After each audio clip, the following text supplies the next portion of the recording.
Assalamualaikum warahmatullahi wabarakatuh.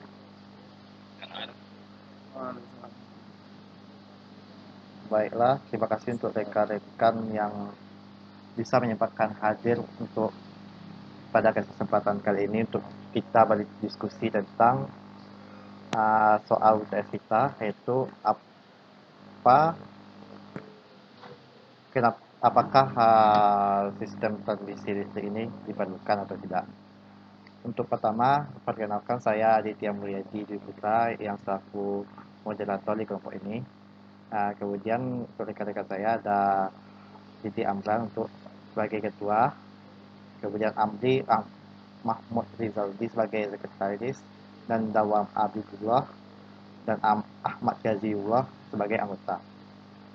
Selanjutnya untuk pembukaan sedikit dari diskusi kita sekarang, kita buka dari materi dari ketua kelompok. Pada ketua kelompok, saudara Didi Aflan dipersilakan. Baik, terima kasih kepada moderator yang telah memberikan kesempatan kepada saya. Sebelumnya saya ingin memberikan saran kepada moderator agar suaranya tidak putus. Mungkin kalau kita stop saja videonya gitu. Jadi hanya terdengar audionya saja gitu. Jadi biar jaringannya sama-sama bagus. Jadi bisa kita dengar dengan jelas diskusi kita hari ini. Baik. Itu saran saya menurut. Baik, ada saran dari saudara Didi Aflan. Mungkin sarannya lebih baik, maka kita matikan videonya supaya hemat kuota dan jaringannya tidak terputus-putus. Silakan matikan videonya. Terima kasih moderator. Baiklah, kita lanjutkan kepada ketua untuk bisa menyampaikan materi sekarang. Moderator, terima kasih. Jadi pada kesempatan kali ini kita akan mendiskusikan tentang tema kita, yaitu topiknya kenapa sistem transmisi listrik diperlukan. Seperti yang kita ketahui, transmisi listrik merupakan salah satu bagian dari proses penyaluran listrik yang nantinya bertujuan agar kita bisa menikmati listrik di rumah seperti sekarang yang dan kita adalah sebagai konsumennya. Nah, untuk bisa menikmati listrik tersebut maka dibutuhkanlah transmisi tenaga listrik, di mana transmisi tenaga listrik itu adalah suatu kegiatan yang menyalurkan energi listrik dari pembangkit listrik ke pusat pengumpulan listrik atau kita sebut dengan gardu induk.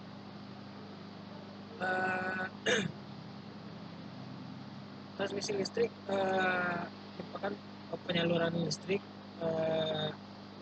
dengan beberapa standar yang diverifikasikan. Yang pertama ada standar ekstra tinggi, dan yang kedua adalah standar tegangan tinggi.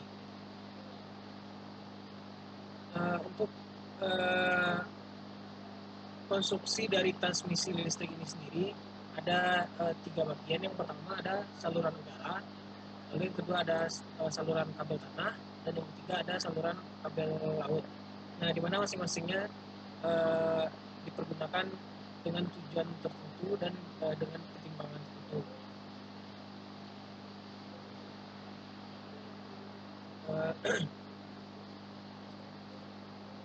Lalu selanjutnya saluran transmisi ini juga membutuhkan beberapa bagian utama atau beberapa komponen, di mana beberapa diantaranya yang pertama adalah konduktor atau kawat penghubung, lalu yang kedua tower atau tiang penyangga, itu apabila digunakan untuk transmisi saluran udara, lalu ada isolator dan kawat tanah untuk menggunakan saluran bawah tanah. Lalu transmisi listrik ini sendiri uh, transmisi listrik ini merupakan proses penyaluran listrik dari pembangkitan listrik. Jadi setelah listrik dibangkitkan di sistem pembangkitan, maka listrik ini akan disalurkan dulu ke gardu induk. Nah, itu bertujuan untuk mengumpulkan listrik sebelum didistribusikan ke konsumen-konsumen. Nah, karena kenapa di sini dibutuhkan transmisi listrik? Karena jarak dari jarak dari pembangkit listrik dan konsumen itu tidak selalu dekat. Mungkin konsumen yang bisa menikmati listrik apabila tidak ada sistem transmisi listrik, mungkin yang bisa menikmati ini mungkin hanya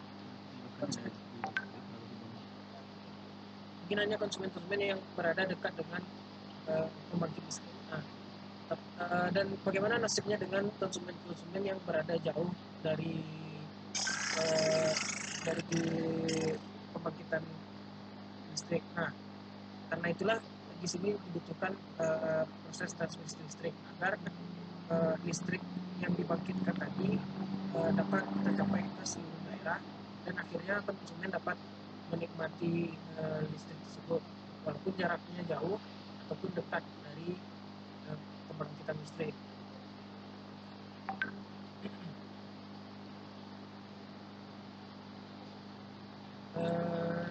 Selanjutnya untuk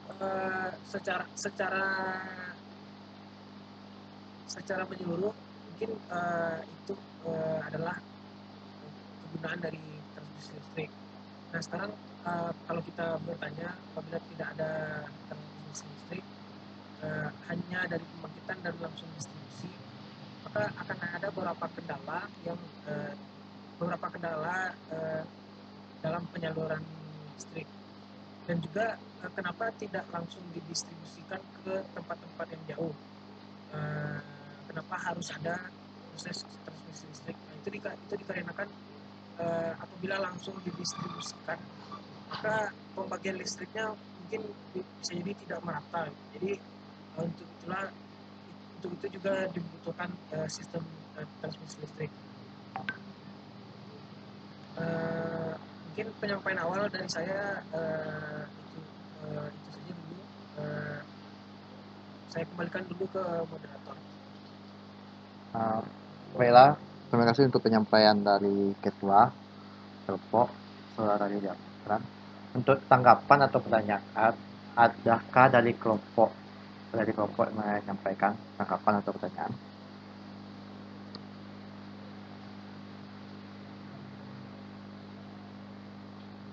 Saudara Dawam, Ahmad, Gazi atau Abri? Izin menanggapi moderator. Silakan Dawam.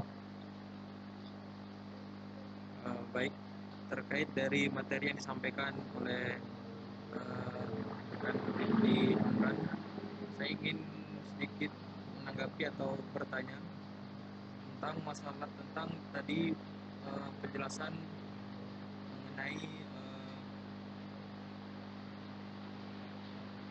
mengenai mengapa transmisi listrik menggunakan tegangan yang lebih tinggi. Mungkin itu sebagai pertanyaan dari saya kepada materi. Kembalikan kepada moderator. Oke, ada sebuah pertanyaan dari Wawam. Apakah dari anggota kelompok lain atau ketua atau dari kelompok lain bisa menanggapi pertanyaan tersebut?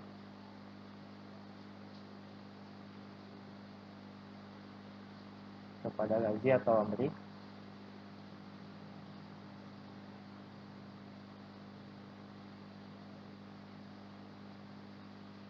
Baik, mungkin saya Rigi Amran akan menjawab pertanyaan tersebut.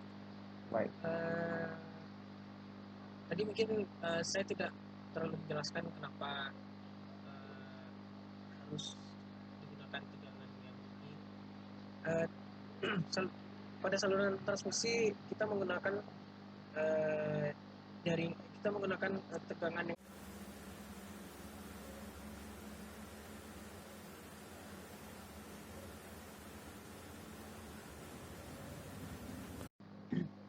Mohon maaf sebelumnya tadi ada kendala sedikit. Kita lanjutkan kembali diskusi kita kepada Dawam yang sebelumnya bertanya. Dipersilakan. Oke, terima kasih kepada moderator. Biarlah saya akan mengulangi kembali pertanyaan dari saya kepada pemateri. Untuk pertanyaannya, mengapa transmisi listrik menggunakan tegangan tinggi? Mungkin itu pertanyaan dari saya kembalikan kepada moderator. Baiklah, untuk itu pertanyaan dari saudara Dawam. Untuk tanggapannya, apakah ada dari anggota kelompok?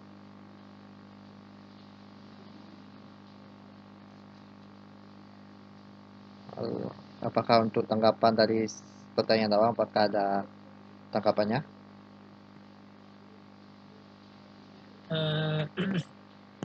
Baik, kepada moderator terima kasih. Mungkin saya Ridiamran akan menjawab pertanyaan dari saudara Dawam. Kenapa saluran transmisi menggunakan tegangan tinggi? Jadi kenapa saluran transmisi menggunakan tegangan tinggi itu yang dikarenakan ada beberapa faktor. Yang pertama karena faktor rugi daya, lalu yang kedua karena faktor jarak. Nah, untuk faktor rugi daya di sini maksudnya apabila tegangan yang akan ditransmisikan kecil, berarti arus pada saluran transmisi akan menjadi besar. Nah, apabila arus besar, maka akan menyebabkan rugi daya yang besar pula pada saluran. Kenapa? Karena arus yang besar itu akan menimbulkan panas pada saluran transmisi. Nah, jadi energi listrik tadi akan berubah menjadi panas dan akan lepas ke udara. Nah, itulah yang menyebabkan adanya rugi daya. Nah, oleh karena itu maka harus ditanggulangi dengan cara menurunkan arus. Nah, tetapi apabila kita menurunkan arus, maka efeknya tegangan akan menjadi tinggi. Nah, itu adalah faktor yang pertama. Lalu faktor yang kedua, faktor jarak. Nah, di sini untuk mentransmisikan energi listrik, tentu mentransmisikan energi listrik dari pembangkit ke gardu induk itu tidak dalam jarak waktu dan tidak dalam jarak yang dekat. Kenapa? Karena biasanya jarak dari gardu ke pembangkit itu relatif jauh atau cukup jauh, dan juga jarak dari pembangkit ke gardu yang lain ataupun ke pusat-pusat pemukiman itu juga relatif jauh. Nah, jadi untuk mengatasi hal tersebut maka dinaikkanlah tegangan agar rugi dayanya semakin kecil. Nah, itu kenapa digunakan tegangan yang tinggi pada transmisi listrik. Mungkin saya kembalikan kepada moderator. Oke, terima kasih untuk saudara Ridiamran. Untuk saudara Dawam, apakah ada tanggapannya? Untuk penjelasannya mungkin cukup. Terima kasih moderator. Baiklah, apakah ada dari kelompok lain dari anggota kelompok lain ingin bertanya atau menanggapi? Moderator. Oke, saudara Gazi. Oke, baik, saya Ahmad Wazirullah coba berdiskusi ya pada hari ini. Tadi disampaikan oleh salah seorang teman-teman kita bahwa transmisi di sekarang ini lebih kepada penggunaannya kepada saluran udara gitu, daripada saluran bawah tanah ini. Kenapa bisa seperti itu? Mungkin ada teman-teman yang bisa menjawab terkait terkait dengan saluran udara dan saluran bawah tanah. Silakan moderator. Oke, itu dari pertanyaan dari Ahmad Ghazi. Mungkin saya ingin menanggapi langsung untuk perbedaan dari televisi tenaga listrik udara dan di bawah tanah atau darat. Itu tuh perbedaannya terletak antara proses maintenance-nya, di mana proses maintenance yang di dalam tanah atau di darat itu memiliki biaya yang cukup besar dalam melakukan maintenance atau perbaikannya, sehingga untuk proses maintenance untuk pemakaiannya lebih banyak di Indonesia dipakai transmisi tegangan listrik yang ada di udara agar proses maintenance-nya minim biaya untuk menghemat biaya juga. Sekian dari tanggapan dari saya. Bagaimana Gaziullah? Bagaimana Ahmad? Suara Gazi? Oke ya, terima kasih ya saudara Adit. Saya cukup mengerti ya.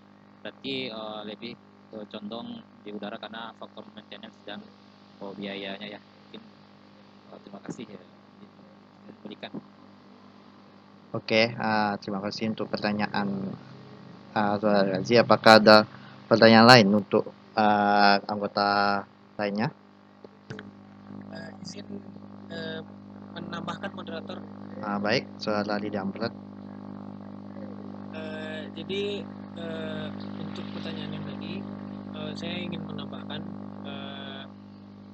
yang banyak digunakan adalah saluran udara, itu karena pada saluran tanah itu juga rentan terhadap kerusakan, karena di dalam tanah apabila saluran di dalam tanah maka mungkin akan lebih banyak pengganggu seperti serangga pengerat dan juga korosi karena unsur-unsur kimia dalam tanah, dan juga untuk meminimalisir terjadinya consweating. Kenapa? Karena di dalam tanah itu juga ada kandungan air. Nah, apabila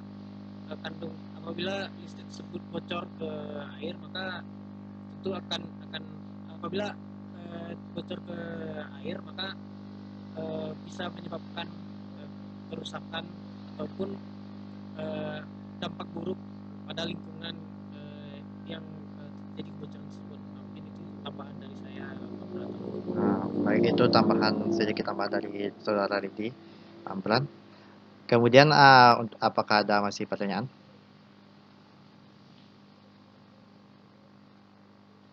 Izin bertanya moderator. Baiklah, silakan untuk saudara Amri. Baik, perkenalkan saya Amri Mahmud Rizaldi ingin bertanya apa perbedaan dari SUTT dengan SUTET atau saluran udara tegangan ekstra tinggi jika dilihat dari besarnya rating tegangan maupun dari bentuk konstruksi titiknya. Sekian moderator. Baiklah, itu pertanyaan dari Amri. Apakah ada dari anggota kelompok lain yang ingin menjawab?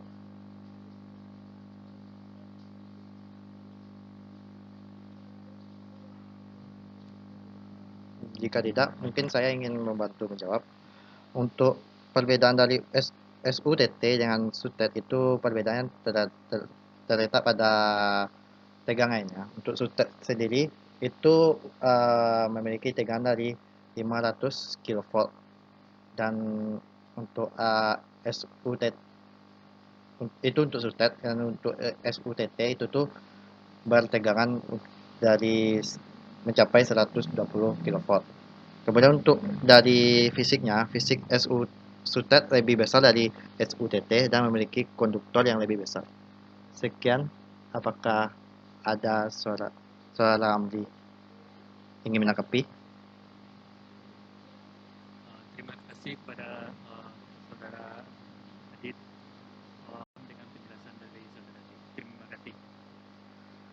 Terima kasih untuk Saudara Amri. Mungkin karena ada gejala masalah waktu atau waktu yang disediakan, mungkin sekian dari diskusi kita pada kesempatan kali ini. Terima kasih untuk rekan-rekan yang sudah berkesempatan hadir dalam diskusi ini. Jika ada salah dari saya, mohon maaf. Assalamualaikum warahmatullahi wabarakatuh. Waalaikumsalam. Salam.